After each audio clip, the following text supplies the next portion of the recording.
shout out to my family. Hey, Mom. To my friends. And my friends, I hope you all know that I meet all of you because 2 or 3 was never enough for me. And also to the principal and vice principal, Ms. Rakamara and Ms. Gunn, and the staff and all the amazing work that each and every one of you put into bringing us all here together today. Now, my speech is going to be a little bit different from Aoife because I'm sad. Honestly, I'm actually really sad. I realized that one of the most significant moments for all of us as a year group, and also for myself and Aoife, is to be here today and to make a graduation speech. But along the lines, I realized that this isn't really just a goodbye. This is a breakup. I'm dumping you guys. But instead of it's not you, it's me, I've actually been waiting for this moment for a really long time now. Well, our life started when we gave up Musically and we came here together. We didn't know each other. It was a new environment. Sometimes I think of it like the Maze Runner, but without the Dylan O'Brien, of course. And we had nowhere to go. We didn't know where to go or what was going to happen. But we started to make friends, and it became really easy. I think that the family that we are today grew so fast, and the teachers too. The community became so comfortable so quickly, but I don't know why you guys accepted the 28 kg that was lying on my back for a whole year in first year. Second year became awkward. I don't know why we got so angry. And we thought that we were cooler than the 6 years for no reason whatsoever. And then we started to calm down, like the last day. But we made some memories. We had some fun times. Like, I'll never forget the time that Mr. Glenn and Mr. Glennon got up and sang for us in Italy, and for all the wonderful memories and the journeys that we had gone on in our junior years. And in third year, we became more aware of ourselves, and we perfected the art of fake tan, and the amazing friendships began to form, and we had established our roles as friends and as families to each other in the school. And then we did the junior cert. That was the first time and the last time we did the state exam. And then came 5th and 6th year. We were open to new things, to new opportunities, and to new friends. And that was the first time. The wonderful Miss Kennedy made me fear the future because I realized that I don't know what I'm doing. I really don't. And no matter how many times you ask me, Miss, I don't think I've been honest with you. I don't know what I'm doing. We really had so much thrust upon us in such a short amount of time, with committees, friendships, and then a whole panoramic. We've been through a lot. A lot of trends. We went from Musically to TikTok. And then we had to deal with the popularization of low-rise jeans, and then it became unpopular and then popular again. That was terrifying. And I think we can all agree that it made us stronger. It made us stronger as people.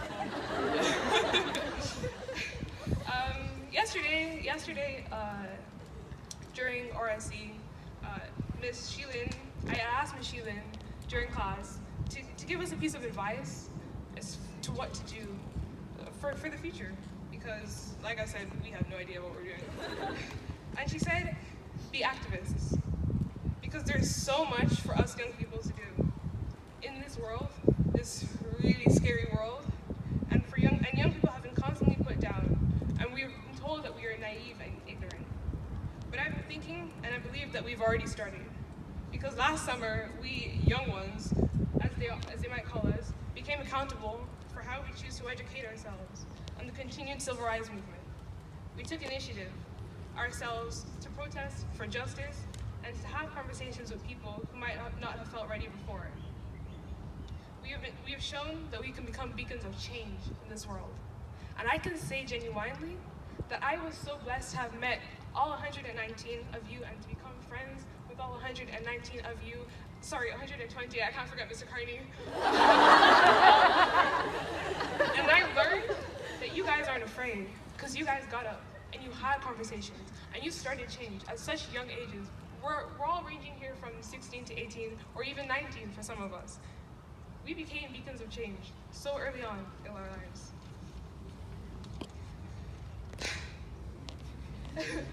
Now, Mother Teresa once said, "Let no one come to you without leaving a better and happier person than when they came." Every time that I've spoken to each and every one of you, I left happier. You guys made me happy. And I can guarantee you, I can truly say that I never left without a smile on my face. So for that, I am ever grateful. And for that, please give yourselves a round of applause.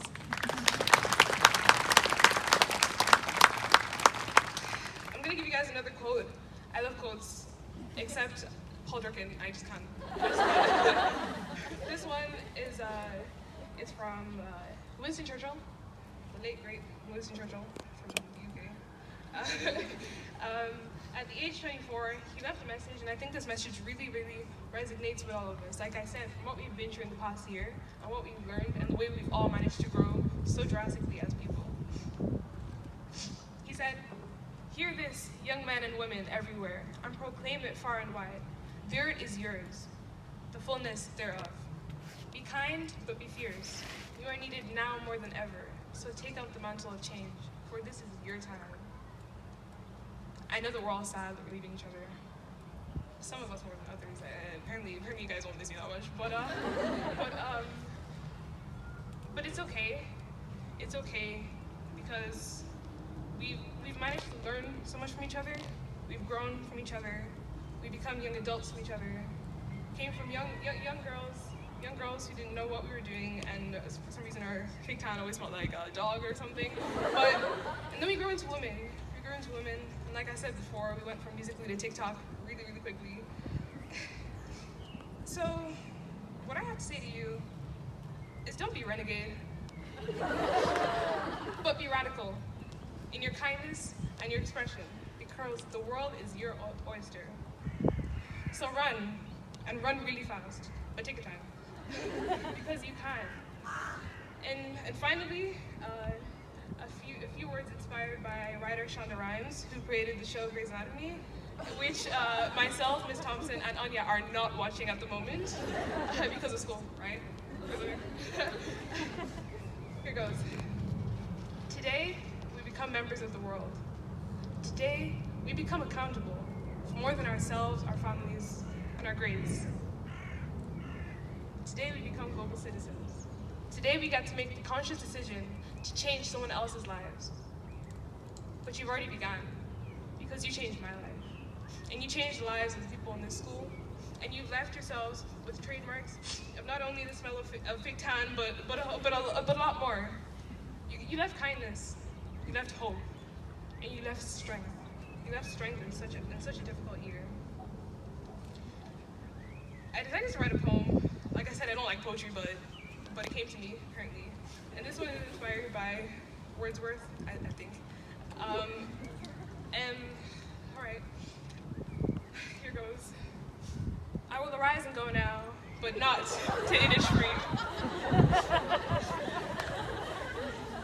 I will arise and go now, but not to Innisfree, because someone told me that I have a key to be a beacon, and for people to have hope. Like a treasure, we are like treasure chests, but without the treasure.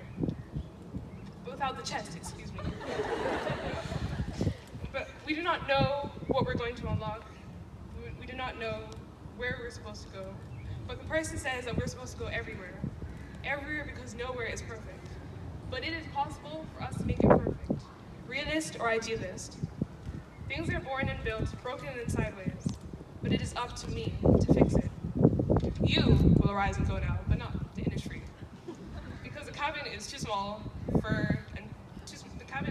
and too small for your genius. Yes, you. Because COVID-19 said no, but you said yes. You said it's fine by me. We will arise and go now, but not to Innisfree. In order for nations to succeed, they must fall above greed and align with peace, and that is we. We are the peace, and a big piece to the puzzle which will allow us to achieve the things that wiped our ancestors' tears and turned that grief into relief and hope. A doctor had a dream that one day there will be peace, and another said that the world will turn green again. To places of injustice we will. bring peace. For we will rise and go now, and go and be free. I love you guys. I really love you guys. Sorry, I love you guys so much. And you guys changed me. You changed each other. We're leaving each other, and some of us will never see each other again. But we left things with each other. We left happiness, we left joy, we left education, we left beauty and kindness. And now it's time for us to give it to other people too. So thank you.